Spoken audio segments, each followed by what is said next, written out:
안녕하세요. 개인정보 블랙박스 구독자 여러분. 본격적으로 여름이 찾아왔다고 할 수 있는 7월이 되었습니다. 6월에도 이미 30도가 훌쩍 넘는 더위가 기승을 부렸는데요. 7월부터는 장마가 동반되어 습한 무더위가 예상된다고 하네요.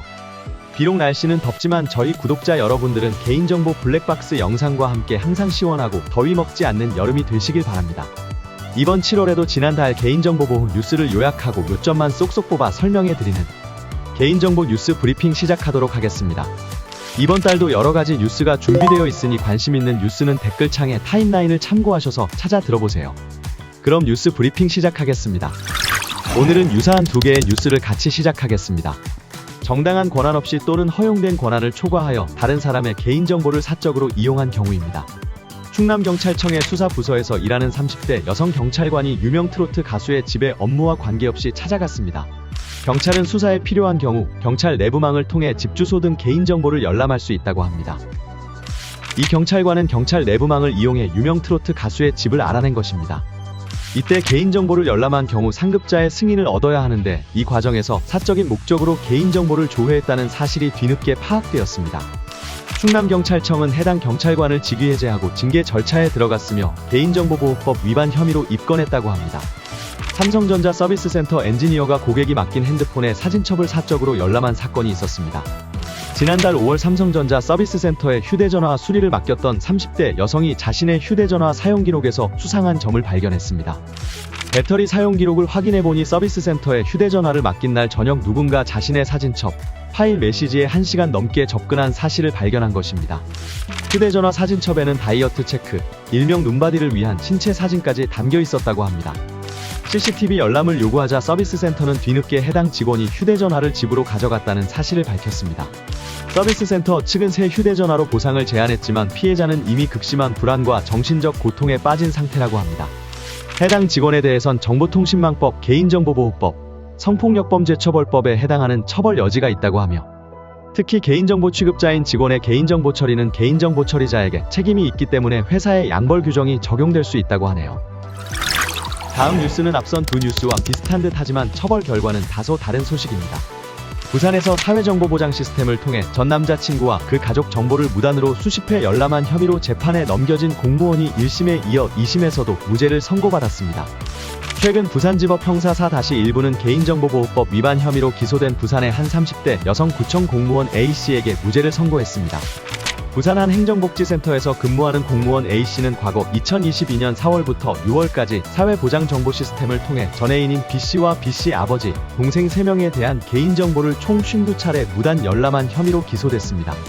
사회보장정보 시스템은 복지수당 수혜자를 관리하기 위해 정부가 구축한 시스템으로 A씨는 이를 통해 B씨 가족 이름과 생년월일, 주소, 전화번호 등을 확인했습니다.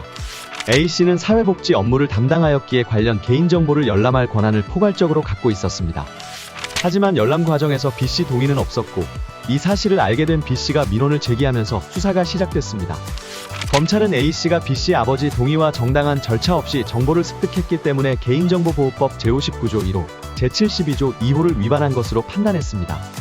개인정보보호법 제59조는 개인정보를 처리하거나 처리했던 사람으로 하여금 거짓이나 그 밖의 부정한 수단이나 방법으로 개인정보를 취득하거나 처리에 관한 동의를 받는 행위 등을 금지하고 있고 제72조는 거짓이나 그 밖의 부정한 수단이나 방법으로 개인정보를 취득한 자를 처벌하고 있습니다. 1심 재판부는 2023년 9월 A씨에게 무죄를 선고했습니다. 재판부는 관련 조항을 해석하면 단순히 주어진 권한을 남용한 것에서 나아가 무언가 부정한 수단 방법을 이용하는 행위가 필요하지만 A씨의 범행은 범죄 사실 증명이 없는 때에 해당한다 면서 A씨에게 잘못한 점이 없진 않지만 검찰이 문제 삼은 조항이 합리적 의심이 들지 않을 정도로 증명됐다고 보기 어렵다 고 판시했습니다. 2심 재판부도 원심 판단을 기록과 대조해 검토해보면 원심의 판단은 정당하고 거기에 사실오인의 위법이 있다고 할 수 없다 며 검찰의 항소를 기각했고 검찰은 항소심 판결에 불복해 상고했다고 합니다. 앞서 재판부에서의 설명과 같이 주어진 권한을 남용해 개인정보를 목적 외로 열람한 A씨에게 분명 잘못한 점이 없지 않습니다. 다만 이 당시 개인정보보호법의 처벌 근거가 명확하지 않아 무죄를 선고했는데요. 만약 동일한 행위가 지금 시점에서 일어난다면 판결 결과가 달라질 수 있을 것 같습니다. 개인정보보호법이 개정되면서 금지행위 조항에 허용된 권한을 초과하여 다른 사람의 개인정보를 이용하는 행위도 처벌 대상임이 구체적으로 포함되었기 때문입니다. 이러한 행위는 제71조 벌칙에 의거해 5년 이하의 징역 또는 5천만 원 이하의 벌금형 대상이 되니 혹시나 괜찮겠지 하는 마음으로 개인정보를 남용하는 분이 없길 바랍니다. 이어 네 번째 뉴스입니다. 많은 분들이 기다렸던 개인정보 처리 방침 평가제 평가 대상이 공개됐습니다. 개인정보보호위원회는 지난 12일 제10회 전체 회의를 열어 2024년 개인정보 처리 방침 평가 계획을 확정했다고 13일 밝혔습니다.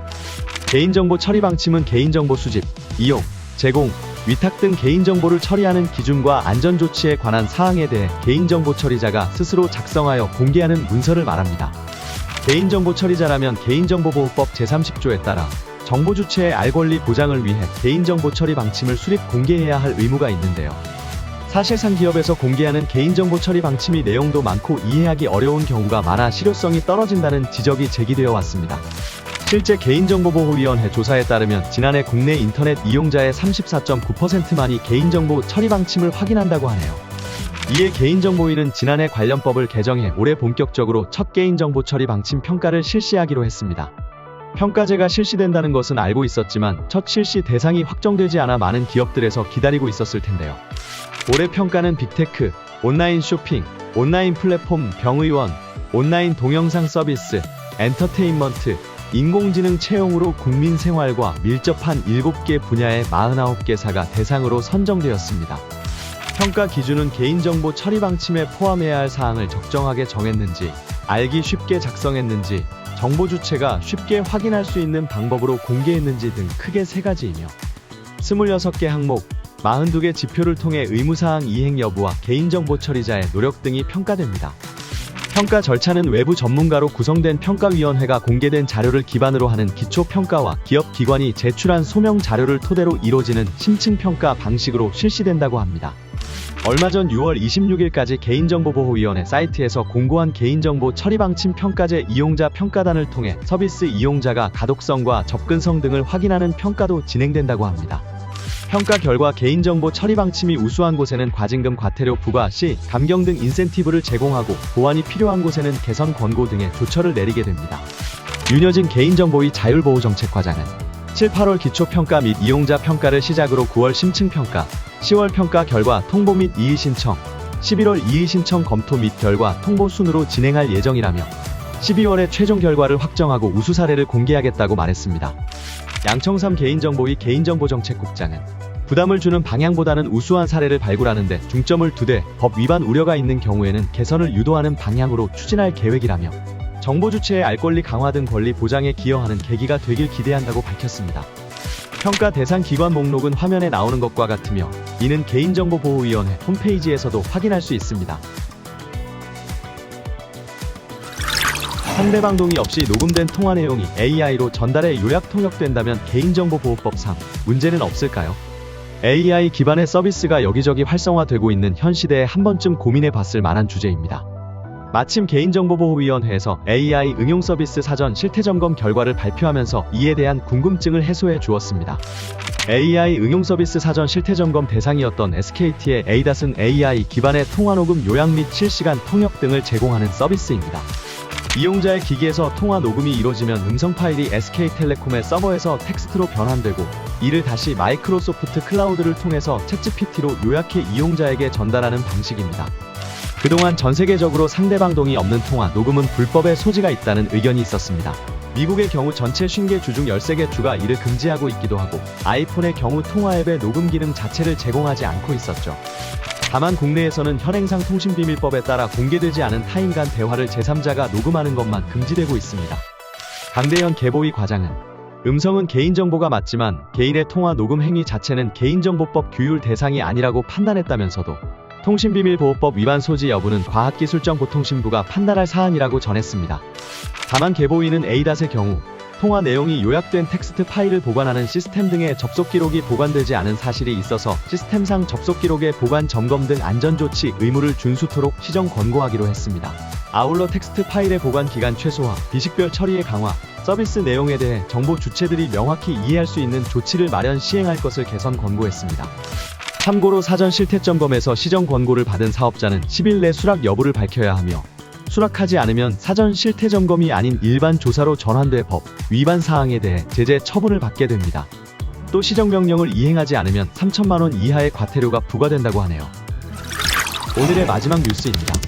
아무래도 유명해지면 해킹 공격의 타겟이 되기 쉽죠. 대형 기업화되고 있는 대전토종 빵집 성심당이 해킹으로 인한 개인정보 유출 시도 정황이 포착된 상황입니다. 성심당의 해킹 시도가 있었던 것은 지난 5월 3일입니다. 성심당 제품을 구매 가능한 온라인 사이트 성심당몰에서 네이버 로그인을 하도록 유도하는 피싱 사이트로 이동하는 악성 코드가 삽입된 정황이 확인되었습니다.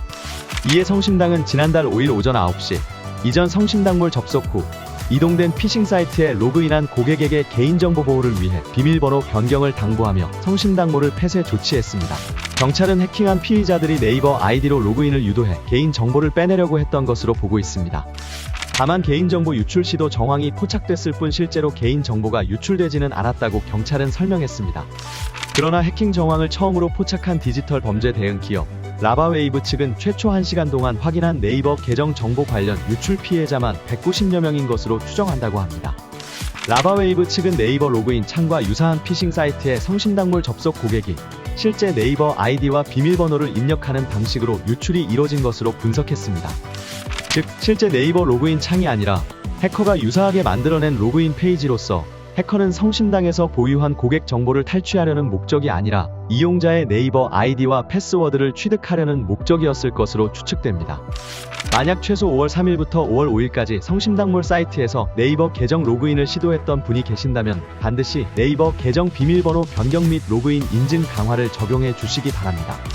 네이버 로그인 인증을 강화하는 방법은 간단한데요. 네이버 메인 페이지에서 로그인하면 아이디 옆에 이렇게 자물쇠 모양이 보이실 겁니다. 이 자물쇠 모양을 클릭하시면 보안 설정 페이지로 이동하게 되고 여기서 2단계 인증을 적용하시면 됩니다. 이렇게 하면 해커가 아이디와 패스워드만 가지고는 계정에 쉽게 접근할 수 없으니 개인정보가 유출되었다 하더라도 2차 피해를 예방하실 수 있겠습니다. 네, 이렇게 이번 달 준비한 뉴스도 모두 설명드렸습니다. 이번 달에는 다양한 직군에서 개인정보 취급자가 부여된 권한을 사적으로 이용해 개인정보를 이용한 뉴스가 많았던 것 같습니다. 기술적인 문제는 다양한 솔루션 적용 등으로 조치가 가능하지만 관리적인 취약점은 끊임없는 교육과 인식 제고만이 정답인 것 같다고 느껴지네요. 항상 개인정보 보호에 관심을 갖고 계신 저희 개인정보 블랙박스 여러분들이 주변의 다양한 사고 사례, 예방 방법을 널리 알려주시면 개인정보 보호, 인식 제고에 많은 도움이 되겠습니다. 앞으로도 개인정보 뉴스 브리핑과 함께 실무자의 입장에서 도움이 되는 유용한 정보, 국민의 입장에서 알면 좋은 유익한 정보 많이 공유드리도록 하겠습니다.